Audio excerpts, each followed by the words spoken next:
Bismillahirrahmanirrahim. Assalamualaikum warahmatullahi wabarakatuh.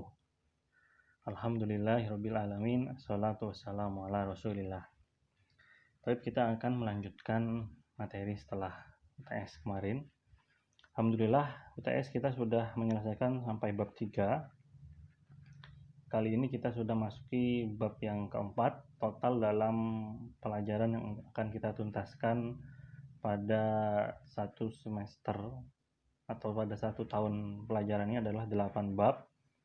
Jadi mualim sudah sangat bersyukur ya, kita sudah hampir separuh, sudah mau separuh. Jadi ada 8 bab, otomatis bab yang keempat ini sudah 50% yang akan kita selesaikan, jadi ke belakangnya akan lebih ringan. Oleh karena itu, karena materi yang mualim berikan akan jauh lebih ringan ke depannya, mualim harapkan antum dalam mengerjakan tugasnya lebih rajin, menulisnya lebih rapi, seperti biasa di buku tulis, ditulis lebih rapi. Karena apa yang mualim sampaikan di sini melalui PowerPoint ini, itu adalah ringkasan dari buku, jadi nggak banyak, otomatis kalian bisa menulisnya lebih rapi lagi. Baik, yang bab keempat kali ini temanya adalah puisi, atau bertema tentang mengekspresikan perasaan melalui puisi. Definisi dari puisi itu sendiri adalah merupakan hasil ungkapan perasaan penyair yang dituangkan melalui kata-kata atau bahasa yang indah untuk mewakili perasaan. Jadi puisi ini kata lainnya bisa disebut dengan syair ya. Antum pernah belajar syair-syair bahasa Arab, itu mirip-mirip. Kalau di bahasa Indonesia itu puisi biasanya. Puisi ditulis dengan bahasa yang singkat dan padat, tetapi memiliki makna mendalam dan beragam. Puisi merupakan jenis karya sastra yang digunakan penyair untuk mengekspresikan gagasan dan pikirannya. Selain itu semua, setiap teks, baik itu teks oposisi, teks prosedur, atau teks apapun itu ya, teks laporan atau teks puisi juga, ada teks pidato, itu selalu memiliki unsur pembangun.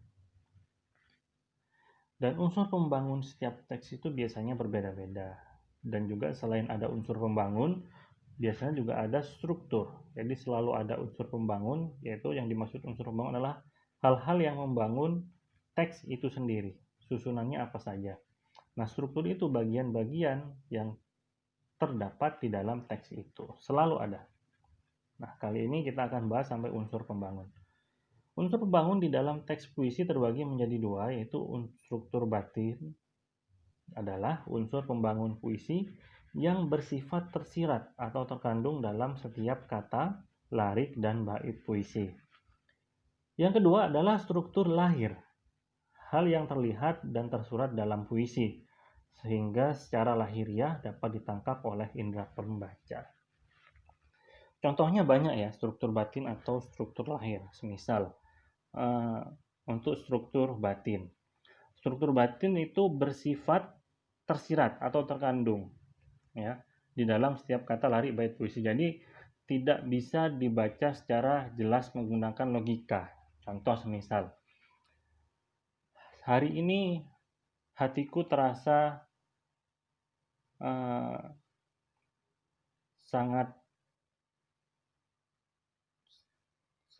biasanya terguncang gitu ya. Atau hari ini kondisiku seperti di malam hari. Itu berarti sedang sedih gitu ya. Itu artinya tersirat. Perumpamaan. Beda dengan yang terlihat atau secara lahiriah dapat ditangkap oleh indera pembaca. Di pagi yang cerah ini kita, nah itu biasanya seperti itu. Ya, kurang lebih seperti itu ya, mualim bisa mencontohkan. Antum bisa baca lagi di buku lebih lengkap, di situ ada contoh-contoh puisinya. Nah, baik, untuk pertemuan kali ini itu aja yang dapat mualim sampaikan. Ini mualim ambil dari buku paket semua, jadi penjabaran lebih lengkapnya bisa antum baca untuk lebih detailnya. Agar mualim lebih singkat menjelaskan, mualim ambil yang penting-penting saja, seperti itu. Untuk tugasnya kali ini adalah Silakan antum catat apa yang sudah muallim sampaikan ya.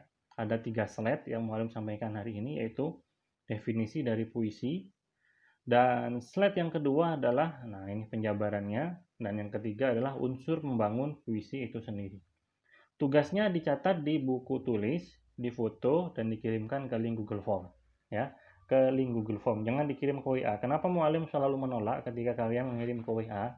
Karena akan tertimpa dengan cat-cat yang lain ya. Kenapa begitu? Karena nih WA muallim tuh banyak ya. Nah ini dia kan, kelas-kelas wali murid ya. Nih, jadi muallim harapkan loh. Jadi semua kelas di SMP, SMA Imam Syafi'i itu masuk ke WA-nya muallim ya. Belum anak-anak yang bertanya. Nah, kasihan yang bertanya. Boleh, kalau ingin bertanya boleh silahkan, tapi jangan mengumpulkan ke link ke WA. Dan ketika kalian mengirimkan ke Google Form, itu akan sangat mempermudah muallim dalam memberikan nilai. Karena nilai tugas harian itu sangat berpengaruh terhadap nilai rapot. Ya, ketika kalian sekali saja tidak mengerjakan, itu otomatis akan sangat berdampak besar. Jadi, usahakan dikerjakan sebaik mungkin, serapih mungkin, di foto yang benar, yang jelas, jangan kebolak-balik, atas jadi bawah, bawah jadi atas ya. Yang terang sehingga muallim dalam mengoreksinya lebih mudah. Baik, seperti itu. Semoga kemudahan-kemudahan yang kalian dapatkan kali ini dapat kalian manfaatkan dengan baik. Karena ketika kalian dapat memanfaatkan dengan baik, justru ketika daring ini akan sangat mudah untuk kalian dalam mendapatkan nilai. Jadi jangan dianggap program pembelajaran jarak jauh ini jangan sampai terlena. Karena apa? Justru pembelajaran jarak jauh ini akan lebih mempermudah. Tugas-tugas yang diberikan oleh muallim lebih mudah. Kalian boleh buka buku. Kalau di kelas ulangan nggak bisa buka buku. Tugas nggak bisa buka buku. Apalagi UTS sama UAS nggak bisa buka buku. Kalau di mapelnya muallim sekarang boleh buka buku semua. Yang penting rapi, kalian catat semua, mengerjakan tugasnya dengan rajin, dengan rutin ya. Sehingga semua tugas-tugas yang kumpulkan ke muallim akan tersimpan dengan baik dan nilai kalian akan penuh. Jadi tidak ada penilaian yang kosong, kolom-kolomnya tidak ada yang kosong. Baik, seperti itu aja.